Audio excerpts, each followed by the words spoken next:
This video is sponsored by Skillshare. The Spanish Grand Prix split opinions on whether or not Red Bull could have won the race after another controversial strategy decision that took Lewis Hamilton to his 98th career win. However, in this video, I want to take a look at why I think Red Bull dropped the ball in terms of strategy, and why I think the whole Mercedes have a quicker car than us is beginning to sound to me like a cheap excuse. Now, right from the beginning, Max did the hard part. He put a great move down the inside of turn 1, and watching it live, it almost felt like a little slap to the face to Lewis with how aggressive he was and how close the move was as well.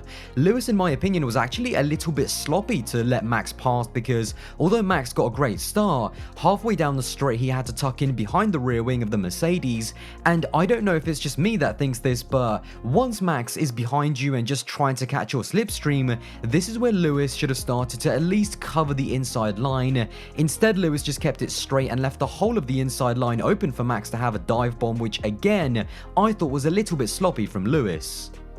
Nevertheless, this is where things started to get really interesting. Even after the first round of pit stops, Max and Red Bull still had track position, but most importantly, and what I want to emphasize for this video, is that even though Lewis was very impressive in dirty air and maintained a gap of between 1.4 to some laps even 8 tenths behind Max Verstappen, despite keeping him under pressure, at no point did Lewis even look like he had a real chance of sending one down the inside. He never really troubled him for an overtake because track position on similar tyre life is key around Catalonia.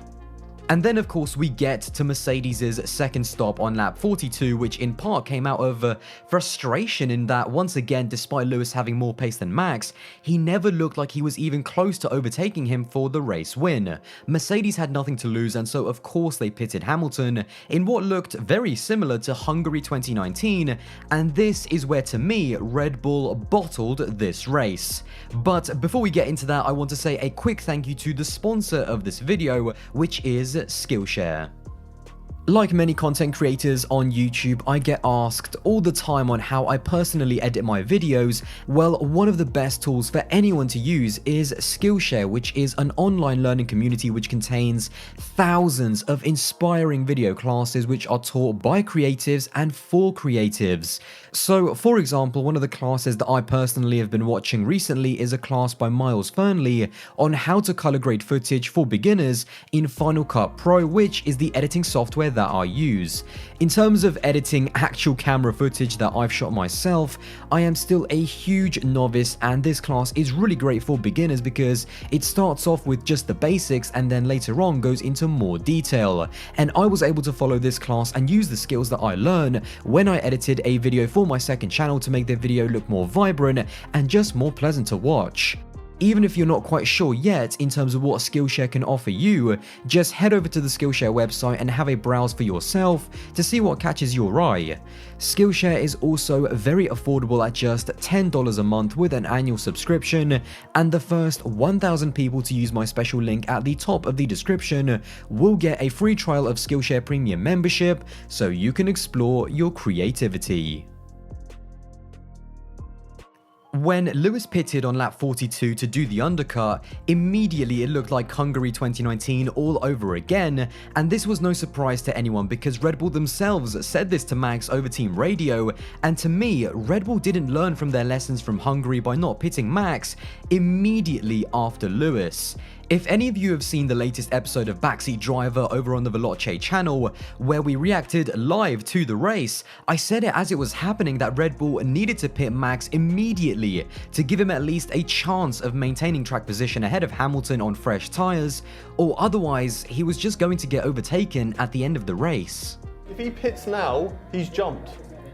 Hamilton will jump him because Hamilton's in clear air. You don't know that yet. Yeah, because you risk it. You back your team. I'm saying he pits. No, I don't think he does. I'm saying Max pits. He's got track position. I'm saying in. He has to go in. No, he's out. He's got to stay out. Okay. In, out. We'll see. He's got to stay out because he's got track position. If he comes in, we've already seen the undercuts pretty good from other drivers. Average look, 22 seconds. Lewis was over 23. Now, something that you might have heard me mention right there at the end is the actual real-time gap between the two of them, so let's take a closer look at if Verstappen actually could have stayed ahead. Now, this is Lewis coming out just after his pit stop. Now, F1 estimated that the pit time loss was around 22 seconds, and if you look, Lewis with a decent stop of 2.3 seconds had a loss of just over 22 seconds. Now, if we take a look at the next screenshot, at the very moment that Max and Red Bull decided not to immediately pit the lap after and pass the pit entrance, which you can see on the right, look at the gap to Lewis. He's well over 22 seconds behind him at 23.289, meaning that if Max and Red Bull just trusted their pit crew, who are statistically the best pit crew on the grid, constantly do sub 2-second pit stops and break records left, right and center, if they executed even a 2.1 or a 2.2 second pit stop, Lewis, if you take a look at the track map in terms of where he is, he would have had to make up 1 second of time in just the last sector alone to even be wheel to wheel with Max when he came out of his stop.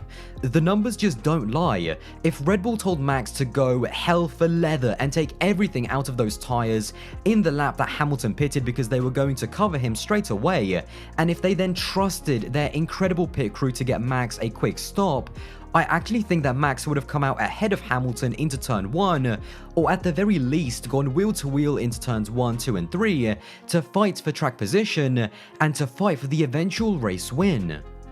If Max then maintained his position ahead of Lewis, well then it would have just been the first half of the race all over again, with Lewis being quick enough and trying to pressurize Max all the way until the finish, but never having enough pace to really be able to overtake. I'm not saying the win would have been comfortably in the bag for Max, because when you're racing against the most successful driver team pairing of all time, there is no such thing as a comfortable win.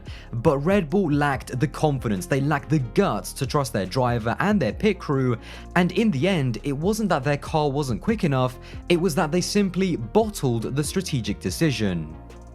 Now, something else that people have mentioned afterwards is that Red Bull simply didn't have the tyres to pit again and make it to the end, but I disagree. Going into the race, they definitely weren't in the perfect position, because after the first round of pit stops where both Lewis and Max bolted on their one and only set of new medium tyres, only Lewis had a set of used mediums for the undercut. However, Max still had a brand new fresh set of soft tyres that they could have fitted on Max's car, and actually did pit once he was overtaken by Lewis. Now, that would have given Max a tyre advantage and also a bit more pace to defend against Lewis, especially in the final sector before the DRS straight.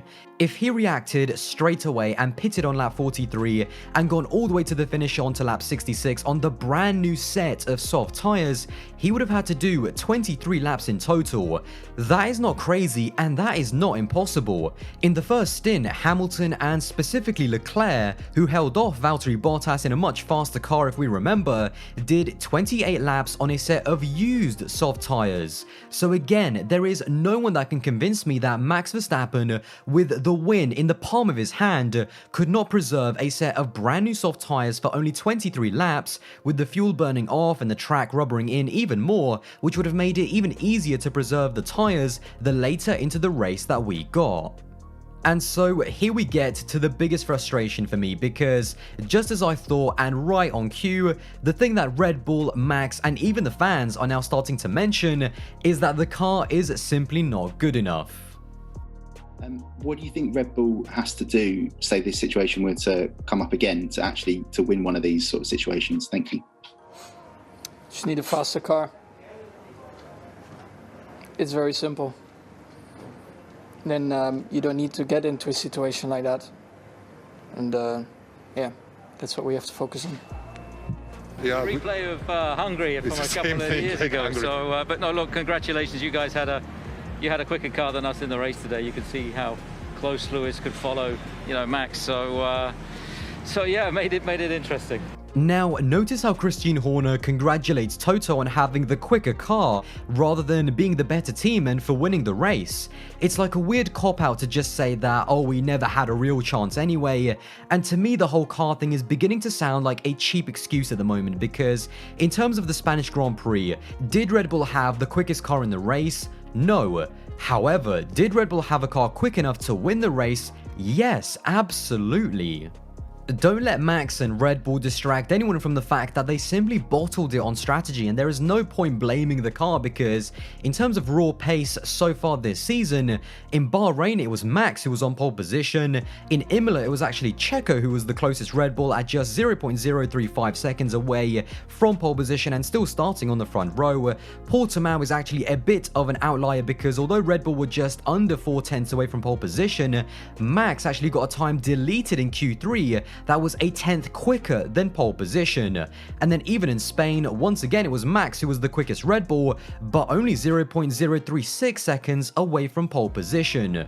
In terms of quali then, Red Bull are right there and it's just about nailing the perfect lap, which the man with 100 pole positions to his name does better than anyone else.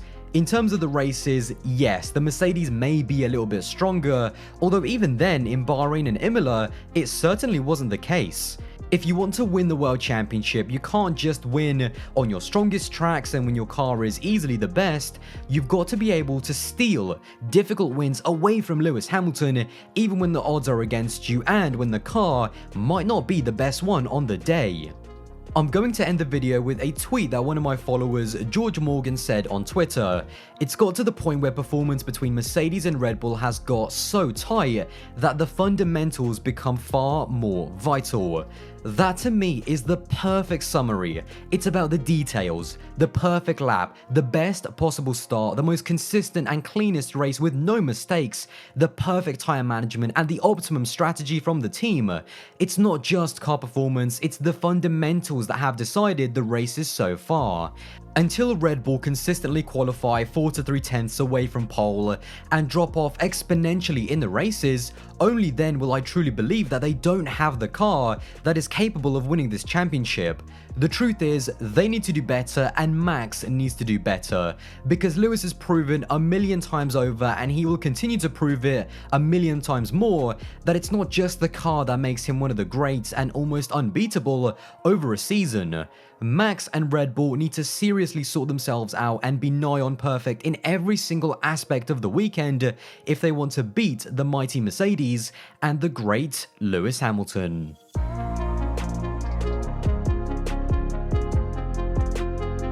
So there you go. Now let me know all of your thoughts in the comments box below about both Red Bull and Mercedes, and once again a huge thank you to Skillshare, and if you guys are interested in getting a free trial of Skillshare Premium membership, then don't forget to use my link at the top of the description. Now I hope you did enjoy this video, and if you did, then don't forget to drop a like and smash that subscribe button, and guys, I will see you in the next one. Bye guys.